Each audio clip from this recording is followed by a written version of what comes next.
Today we've got something that I really kind of hesitate to call a project. It's more like just kind of a little tune-up, more or less. This is a Simpson 260 Series 3 multimeter.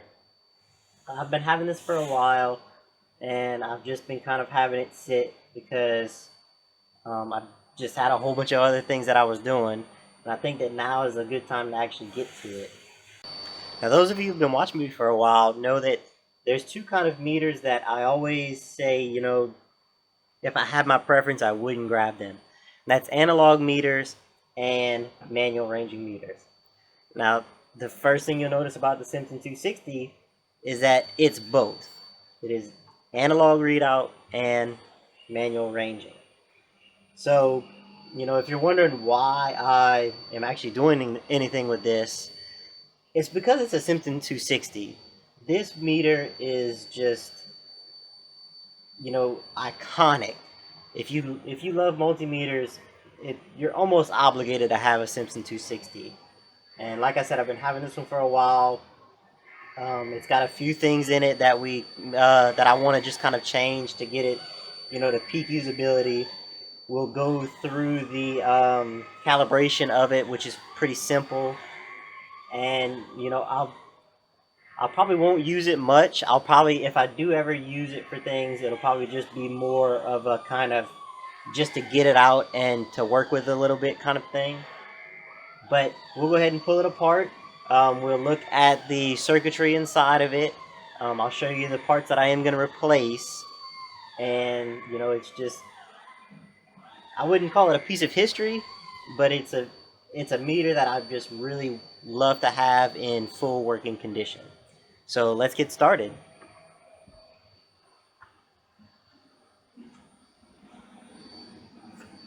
Alright, the first thing we're going to do here is actually pull this apart. And there's 4 flathead screws in the back. Actually, this one only has 3. This one is in pretty rough shape. It's got dings and things like that in it. And that doesn't bother me because, like I said before, I'm really not going to use it much. And, that's all just part of the character to me. This meter has been through a lot. If it could talk, it would have a lot of stories to tell. So it's something that I just want to get working just for the sake of doing it. Alright, so once those 4 screws are out, it opens right up. There's something loose inside of the actual panel meter itself. Alright, so as you can see, really not a whole lot to this meter. It's basically just the range switches and a whole bunch of resistors and a few variable resistors to actually calibrate the meter. Not a whole lot, really simple. A little fuse here for protection. And I have actually done a little bit of work on this meter. You see here this yellow wire. You might recognize that as the, my kind of go-to wire from previous videos, my little Teflon coated stuff that I've ran from the battery connector. The battery connector I actually had to remove and clean it up really, really well because it was showing some battery leakage on here, and just ran it around through this little kind of strand relief into this board here. So I didn't have that on film. I actually did that whenever I first got the meter, just to try to play around with it. And really the only reason you need this battery is for your ohms range.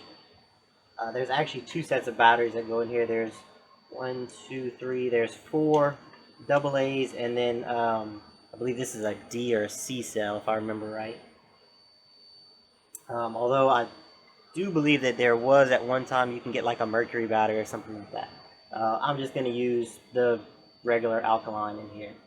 What we're going to do on this meter today is actually change out these 2 germanium diodes, because it looks like somebody else has changed this before, and I'll give you a close-up view of it, because I can actually see it looks like they just cut the lead instead of actually removing the PCB and just resoldered in a couple of little germanium diodes. And I can see a little bit of corrosion on this one too.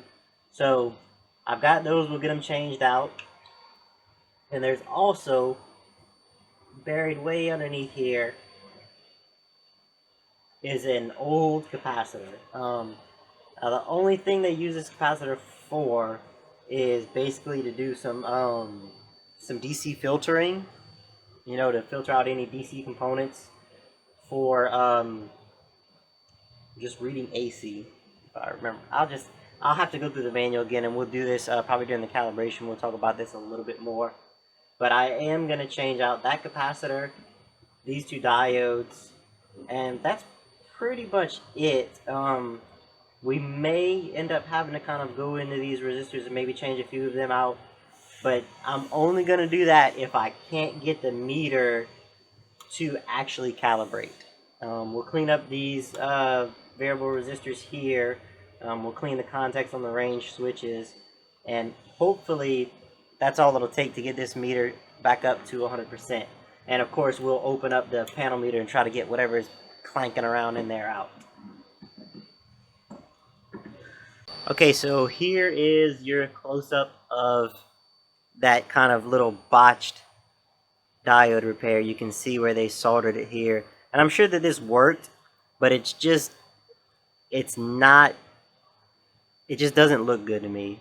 We're going to change it out just to say that we did and to have it, you know, pretty much back to as factory as we can make it.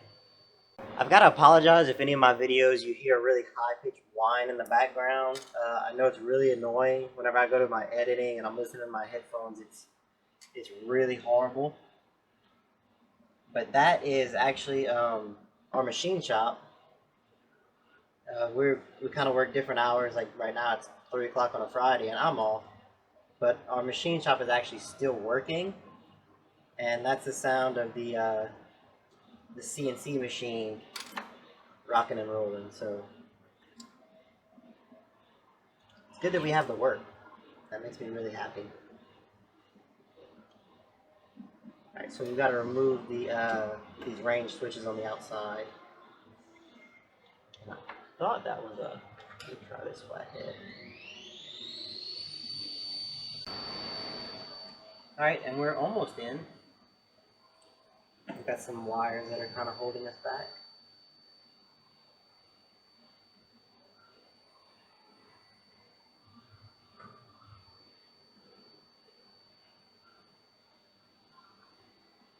There we go.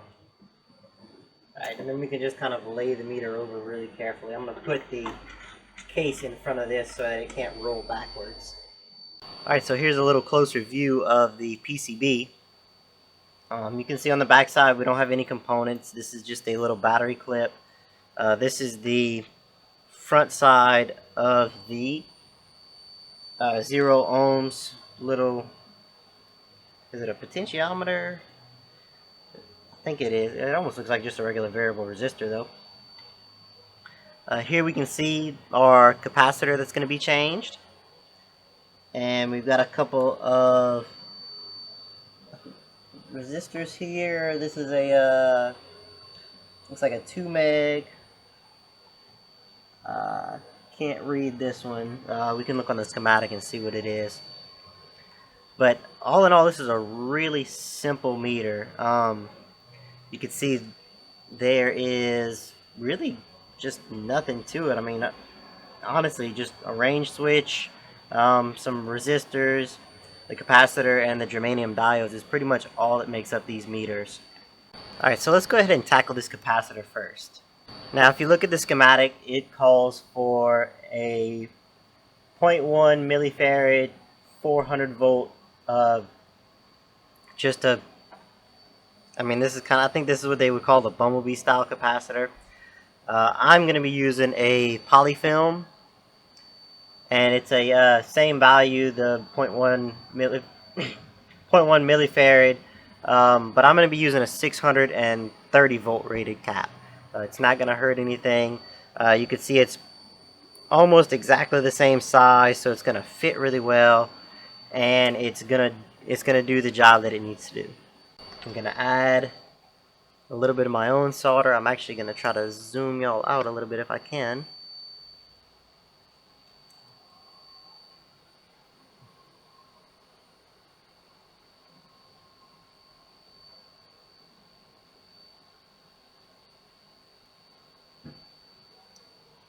pretty much leave that to sit for a minute while it leaches that heat down in there until we can get it out. Yeah, you know what? We actually need to pull this side loose first.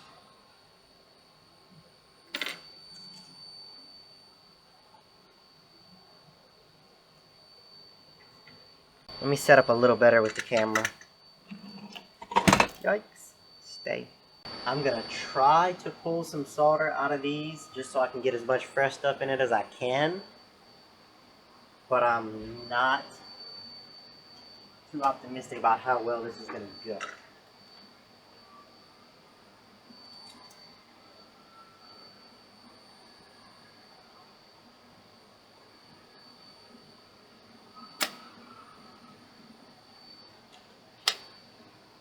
Nah, it's not going well at all. I wonder how much of it I can wick out.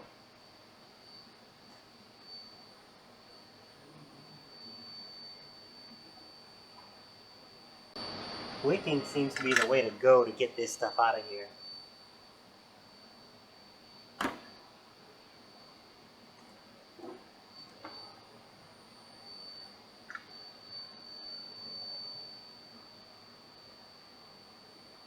Alright, so we're going to kind of use the old capacitor as a bend guide. And if I'm not mistaken, it almost looks like this. I see a bunch of solder on the end here. I wonder if that wire has been replaced too.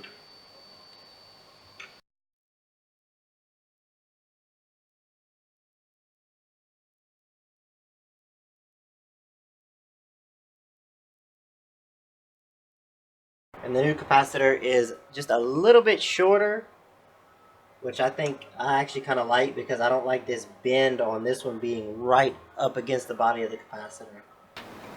Alright, so I've got the capacitor in place. It looks really good where it's at. It does look a little close to that range switch, though I think I'll just float it up a little bit. So let's go ahead and solder this side in because this side is high, and then we'll pull this side up before we finish that off. Get our iron nice and cleaned up. Zoom y'all out.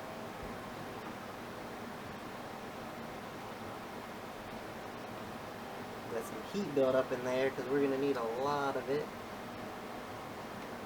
In fact, let's try to pull a little here too. I'm going to put my iron on the outside of this and try to kind of backfill a little bit.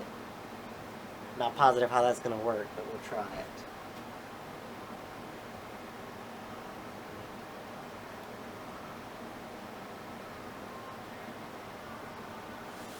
Alright, so we're going to go ahead and get these diodes changed, and this is probably going to get me fussed out a little bit, but I'm going to go ahead and actually put a little mark on each side of these, just so I'll know which way they need to go.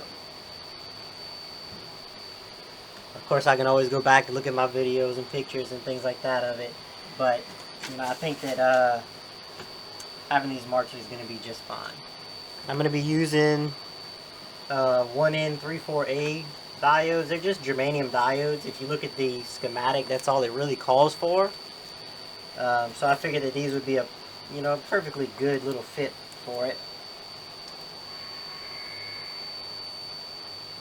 Might be wrong, but I really don't think I am.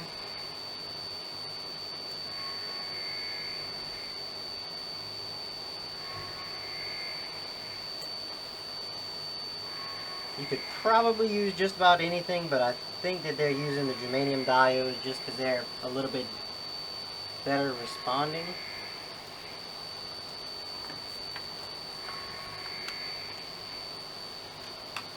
Someone who understands electronics, feel free to try to correct me on that.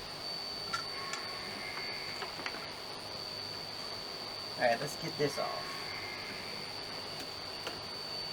I'm going to wick some of this solder away on the top of these leads so I can actually see what's going on, because it's not acting right.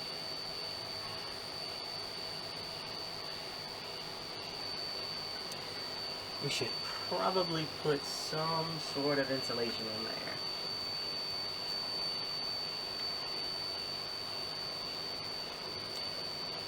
We'll go to the old standby. Y'all getting tired of seeing these Teflon coated wires yet? Because I'm not. I think it is fantastic. We'll be using my usual solder for this.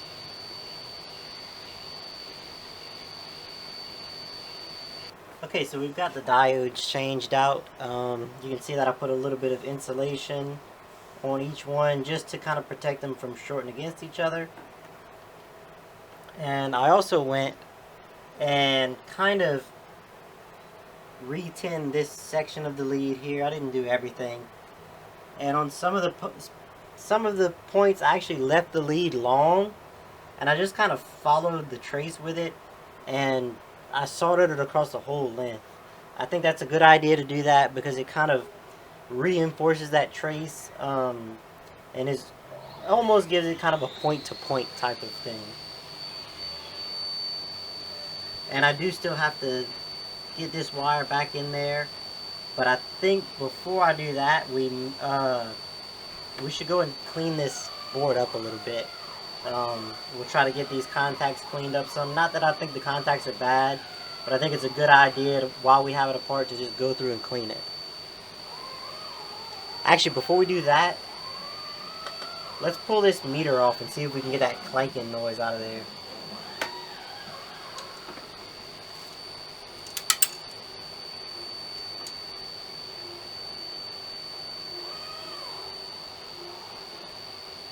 There we have it. Oh, I just lost it. It was a stray solder ball, not a big thing.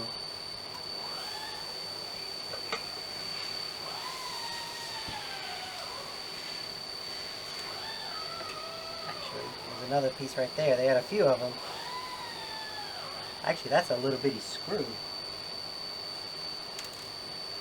Where did you come from, little guy? Right there. It was missing on. It's on the meter face. Well, at least we know where you came from. I guess let's go ahead and clean the meter up too. Okay, so if you find your glass is kind of shaky and rattly on your meter, you can take it apart and you can push on these little, they look like little star washers. You can push on the points kind of up against the post and just nudge them down and just reseat them. Kind of work your way around the post on several of the points, and that'll get that glass nice and tight in there. Okay, so to clean the meter face, I'm going to use an acid brush and just kind of very gently wipe it. I did try to use a cleaner and I kind of started smudging, so I stopped before I did a whole lot of damage, but if you look close, you'll see it. You want to be kind of careful around the mechanics of the actual meter, but you do want to try to get it clean. I'm going to try to get all this dirt out of there as much as I can.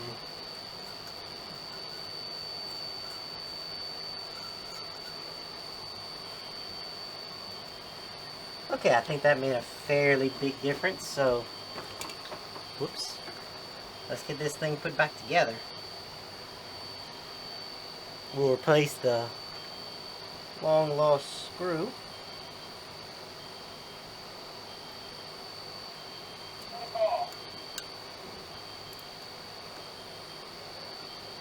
No telling how long that thing's been riding around in there.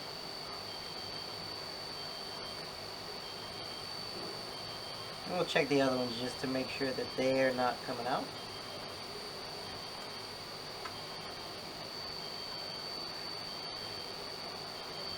Very good.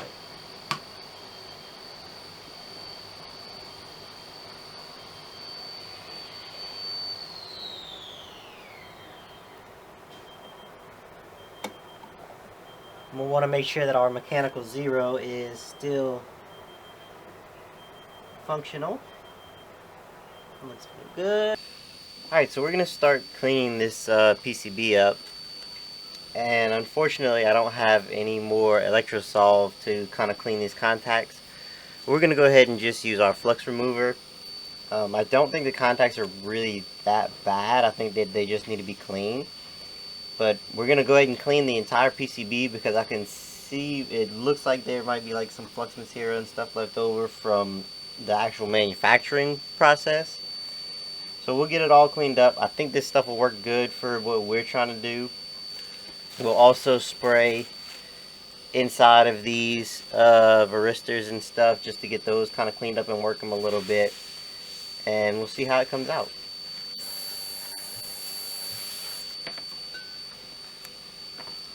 Let's get rid of this straggler from whenever somebody else attempted a repair on this thing. I say attempted, I guess they were successful, but it just isn't what I would have done.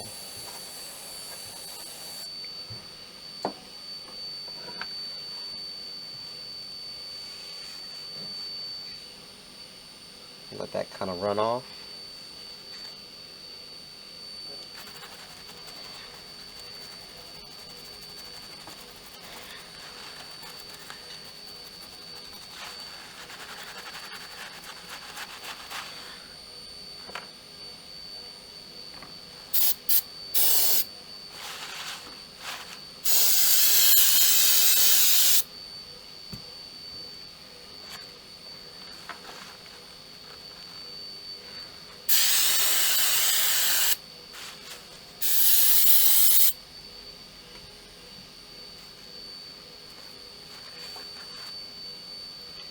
Alright, so now we'll just let it dry. Alright, so as I'm going through this board, I decided to go ahead and desolder it from the actual meter panel part itself, just to make it a little bit easier to clean. I think what I'm actually going to do is soak it in flux remover or alcohol or something like that. But I'm going through it and I'm just kind of wicking pads where the wires go to have all that nice and clean for whenever I'm ready to actually reassemble. And I noticed right here that we've got a little problem. There's a broken PCB right there. And I think to fix it, I'm still kind of trying to decide exactly what I'd like to do. But more than likely, I'm going to actually cut it back a little bit further. And I'm just going to take, I don't know. I'm trying to decide if I want to use this this Teflon wire because it is kind of big. I do have a smaller 22 gauge silicone insulated wire that I might use just to kind of jump and bridge that little gap. And what I would want to do is actually cut it back just to where it's not coming off the board, you know, to where it can't. I'd want to actually cut it back to where it's actually sticking on the board, because if you leave this stuff here, then you're asking for it to keep splitting off of this board. But if you cut it back to where it's actually sticking on the board, chances are a lot less likely that you'll keep peeling up.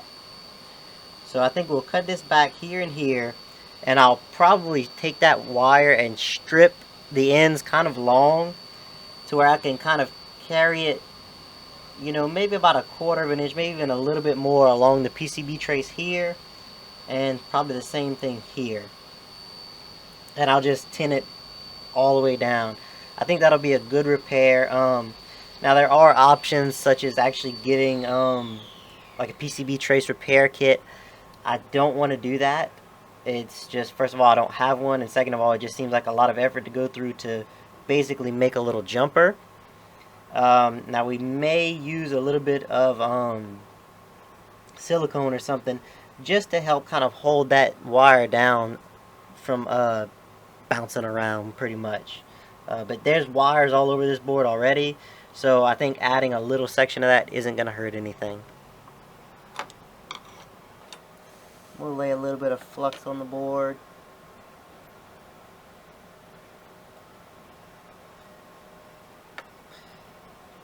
As far as soldering on these old boards, I find it's kind of hit and miss. We'll tin our iron a little bit, just to get a little drop of solder on there. But I find it's kind of hit and miss. You know, some places are extremely easy to solder, and other places are just absolutely miserable.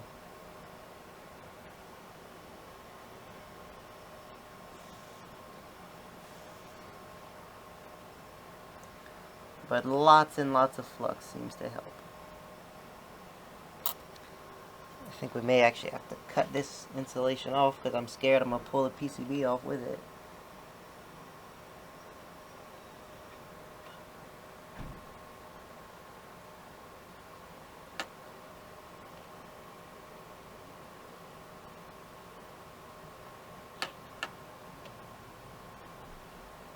There we go.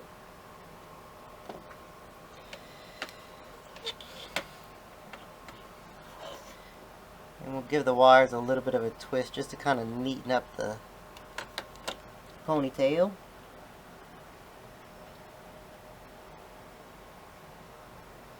We don't want any stray strands, so we want to make sure that that's nice and tight. And then lay it right alongside.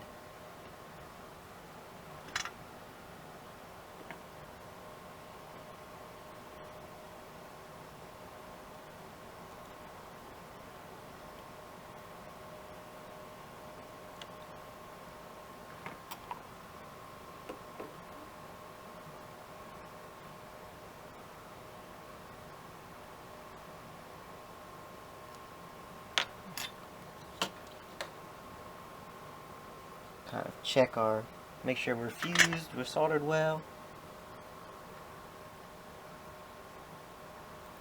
Okay, I think that'll be a very effective repair.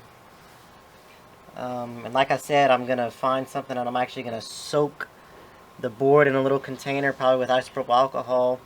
I have kind of tested it on these resistors and things like that, and it doesn't seem to want to damage it.